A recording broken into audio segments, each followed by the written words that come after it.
Geras klausimas, ar dėl dirbtinio intelekto burbulo privačių kreditų problemų ir galimo naftos šoko dėl Irano gali įvykti rimtas rinkų dampas ir recesija, ar tai būtų tik laikina? Gali įvykti ir ne tai, kad gali įvykti, o įvyks. Aš šito irgi beveik esu įsitikinęs ir gruodžio mėnesį irgi kalbą pristatinėjau Business Start'e, yra YouTube'ės kanale pranešimą visą loginę seką apie tai, kaip pasaulyje trūksta likvidumo, apie atvirkštinių atpirkimo sandorius priemonės, apie Japonijos pigią jeną skolinimus, visus šitus.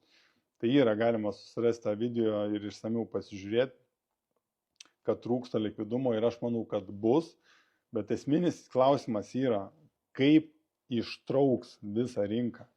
Nes jeigu centriniai bankai dabar praranda galę, tai kas juos ištrauks? Nes aš kaip suprantu, dabar vyksta tarp galios jėgos pasiskirstimų tarp centrinių bankų ir naujųjų technologijų kompanijų. Ir Trumpas labiau palaiko naujasias technologijų kompanijas. Aš apie kripto labiau irgi kalbu.